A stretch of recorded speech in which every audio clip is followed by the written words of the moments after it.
Yo, hammaga salom. Biz yana sayohatdamiz. Antaliyaga xush kelibsizlar. Uzr, adashib ketdim. Biz Misrdamiz. Misrga xush kelibsizlar bo'lmasam.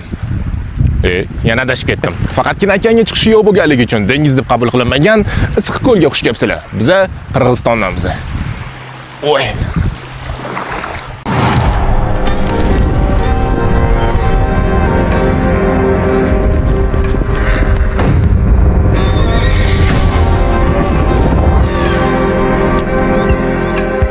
Qirg'izistonga kelishga keldik. Issiqko'ldamiz, plyajdamiz, maza qilyapmiz.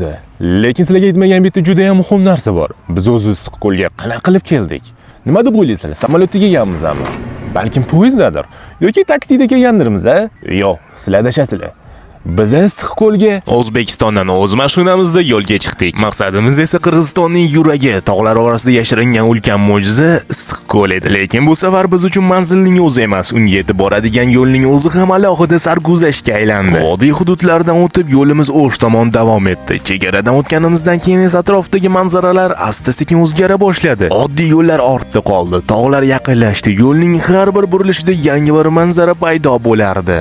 Bir necha soat oldin ko'rgan joying bilan hozir ko'rayotgan joying o'rtasida go'yo butunlay boshqa bir dunyo bor edi. Lekin bunday uzoq yo'lni bir nafasda bosib o'tib bo'lmaydi. Deyarli 24 soatlik yo'l oldimizda turardi. Minglab kilometr. Shuning uchun vaqti bilan to'xtashga majbur bo'ldik. Lekin bizda restoranga kirib bemalol ovqatlanib o'tirishga vaqt ham imkon ham yo'q edi. Shu sababli mashinani chetga olib, o'zimiz bilan olib chiqqan narsalarni bagajning ustiga qo'yib, yo'l chetida ovqatlandik. Restoranimiz ham shu bo'ldi bizdan. Tun tushdi. Yo'l chiroqlari oynadan birin-ketin o'tib borardi. Kimdir uxlaydi, kimdir gaplashadi, kimdir esa shunchaki oynadan tashqariga qarab ketadi. Charchoq bor albatta, lekin ichimizda bitta narsa kuchliroq edi. Manzilga yetib borish istagi. Chunki qancha uzoq yo'l bosganimiz sari oldimizdagi manzil yanada qadrliroq bo'lib borardi. Benzin shoxobchasiga to'xtadik. Manzilimizga aslida qo'yganda unchagina ko'p vaqt qolmadi, 1,5 soatgina.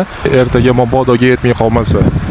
Va nihoyat deyarli 1 sutkalik yo'l, minglab kilometr masofa va son sanoqsiz burilishlardan keyin oldimizda Issiqko'l paydo bo'ldi. Tog'lar bag'rida joylashgan ulkan ko'l. Shu paytda butun yo'lning charchog'i bir zumda unutildi, chunki ba'zan sayohatning eng go'zal qismi manzilga yetib kelish emas, o'sha manzil uchun bosib o'tilgan minglab kilometrlardir. Va bizning Issiqko'ldagi sarguzashtimiz endi boshlanayotgan edi. Xo'sh, hozir biz plyajdan chiqib, dam olib, ovqatlanib, Qirg'izistondagi eng mashhur, shu bilan birga eng katta parklardan biriga kirdik. Bu park aslida Issiqko'lda joylashgan Boster degan joyda, menimcha rayon deb hisoblanadi bu. Mana ishim bo'yicha bu Qirg'izistondagi eng mashhur, eng katta parklardan biri. Xo'sh, hozir men mana shu karusel olib turibman. Ruschasiga колесо обозрения, o'zbekchasiga ismdan chiqib qoldi. Uzr, endi kechirasizlar, pastda urishib olinglar, kommentariyada urishib qo'yinglar, men o'zbek tilida ismdan chiqib qoldi. Xo'sh, ChatGPT'ning aytishi bo'yicha bu karuselda uchish narxi 300 so'm ekan, bu Qirg'iz so'mida. Agar o'zbek so'miga o'giradigan bo'lsak, 40 ming so'm agar adashmayotgan bo'lsam, pastda chiqadi. Bu esa amerikanskiy gorki, buni ham narxi shu bilan birga 300 so'm ekan. Bu ham 40 ming so'm atrofida degani. Agar 40 ming rostdan ham bo'ladigan bo'lsa, bu unchalik qimmat emas, chunki O'zbekistonda Toshkentda Ashxobod parkiga yoki Anhor parkiga kiradigan bo'lsanglar ham shunaqa karusellarning narxi 50 ming so'mdan boshlanadi. Xo'sh, mana bu yog'i Magic City Vibe. Sharlarni yorasizlar va o'yinchoq yutib olasizlar. Hammaga bir xil o'yinchoq beriladi har doimgidek.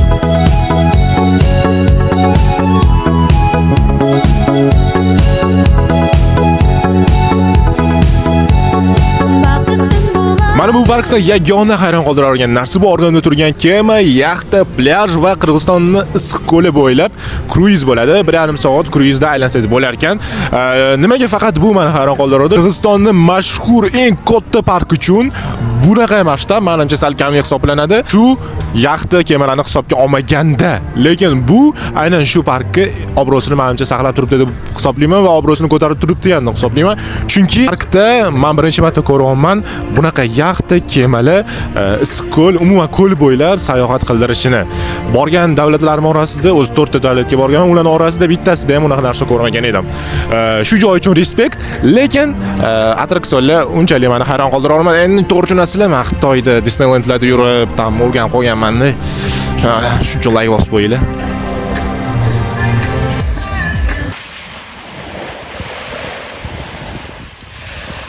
Biz yana plyajdamiz va bugun ko'l notinch. Buni sababi osmon bulutli.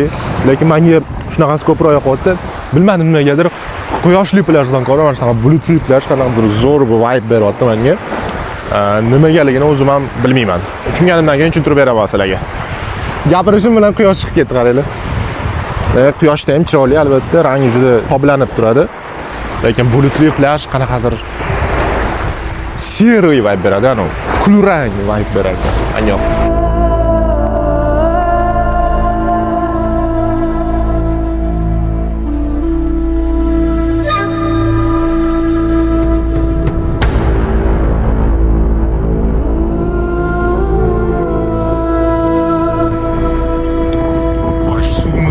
Buni aniq bilaman, chunki ertalab, lekin mayli, shunga qaramasdan shu uraman. Atak sakramoqchi edim daryodan 3 metrdan, lekin oyog'im tomir tortib qolishi mumkin.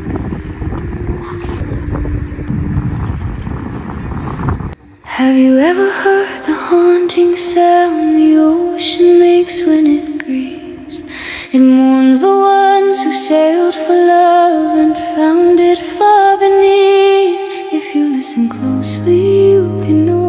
Qirg'iziston ya'ni Issiqko'lda yana bir kunimiz boshlandi. Bugungi kunimizni bozorda boshlashga qaror qildik. Rostini aytsam, bu yerda ko'rganlarim Toshkentdagi zamonaviy bozorlarga umuman o'xshamaydi. Bu yerda katta shahar shovqini yo'q, atrof tog'lar, havo toza, bozor esa xuddi shu hududning o'zi kabi sodda va samimiy. Peshtaxtalarda esa yozning eng mazali ne'matlari, pishib ketgan o'riklar, shirin malinalar, turli meva va rezavorlar ko'rinishidan ham bilasiz, bular uzoqdan keltirilgan emas, shu yerning o'zidan. Lekin Issiqko'l bozorining eng mashhur mahsuloti albatta baliq. Bu yerda dudlangan forelni deyarli hamma joyda uchratish mumkin. Qiziq tomoni, baliqning hidi bozordanoq odamni o'ziga tortadi. Biz ham shunchaki tomosha qilib yurmay, oxiri bitta dudlangan baliq oldik. 1 kilogrammi taxminan 1300 va 1500 so'm atrofida turadi. Va eng qiziq joyi ta'mi. Rostini aytsam, menga juda yoqdi. Go'shti yumshoq, yog'li, dudning hidi esa baliqqa o'ziga xos ta'm berib turibdi. Agar Issiqko'lga kelib shu baliqdan tatib ko'rmasangiz, menimcha sayohatning eng mazali qismlaridan birini o'tkazib yuborgan bo'lasiz. Xo'sh, bugundan boshlab men Issiqko'lni hech qachon ko'l demayman. Chunki dengizdan hech qanaqa kam joyi yo'q, faqatgina okeanga chiqishi yo'q xolos. Men o'ylashim bo'yicha dengiz yeyishga 100% loyiq. Bugundan boshlab Issiqko'l emas, men uchun issiq dengiz hisoblanadi. Suvi rostdan issiqmi deydigan bo'lsanglar, yo'q, issiq emas. Faqatgina mana misol uchun biz ertalab soat 11-12 bo'lyapti, ana уже obed. Muzdek bo'ladi. Agar sizlar obeddan keyin chiqadigan bo'lsanglar, ancha isib qolgan bo'ladi. Hozir tushadigan bo'lsanglar, muzdek suv, rost ekasining.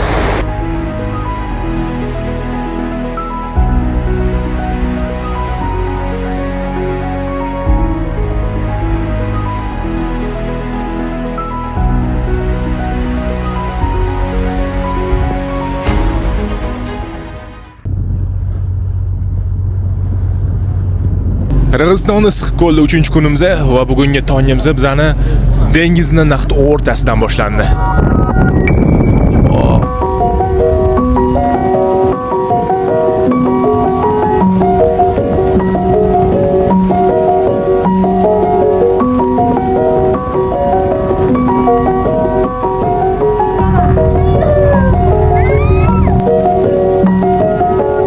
Bugun havo yomg'irli, shu bilan birga shamolli bo'lganligi uchun dengizda to'lqinlar ham bor.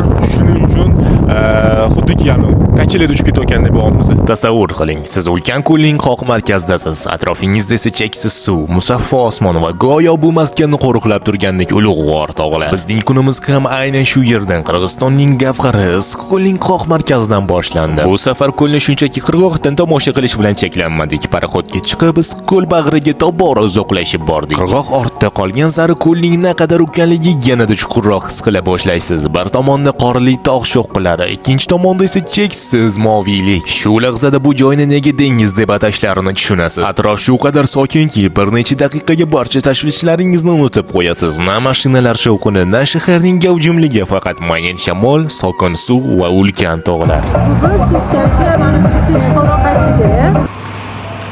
Qirg'izistonning asl go'zalligi buni albatta ulug'vor tog'lar hisoblanadi. Bu tog'larni ko'rmasdan ketish biz uchun albatta gunoh bo'lardi. Shuning uchun sizlar menga va'da beringlar, albatta Qirg'izistonga kelasizlar va aynan shu tog'larga kelib, bu tabiatdan bahramand bo'lib ketasizlar. Hozircha men sizlarga kamera orqali yetkazib berishga harakat qilaman, lekin buni iloji yo'q. Albatta sizlar kelinglar, kommentariyaga va'da beraman deb yozinglar va like bosishinglar bu va'dalarni tasdiqlab qo'yadi. Ketdim. Qirg'izistonda aslida juda ham mashhur taomlar kam. Ulardan eng mashhuri bu yoqda forel balig'i bo'ladi. Bu yoqda forel balig'ini zo'r tayyorlashadi. Va aynan shu uchun biz yo'l chekkasiga to'xtadik. Bu yoqda mana o'tiruvlarda o'tirsa bo'ladi. Tashqarida o'zi uchun mana bunaqa stol yaratib berishdi. Choylarni samovarda damlashar ekan. Baliqlarni tirikligicha ko'zimizdan oldida svejiy tutib, uni kesib, so'yib oldimizda mana hozir pishirib berishadi biz uchun buni. To'g'ri, bu yoqda har kuni yashash qiyin, lekin bir yilda eng kamida bir yilda bir kelib, shunaqa hayot yashab ketishga yo'q demasdim, to'g'risini aytsam. Mana bizga balonim. Shu yerda pishirib berishyapti. Hozir so'yib, hozir tutib, ana shu yoqda tayyorlab berishyapti.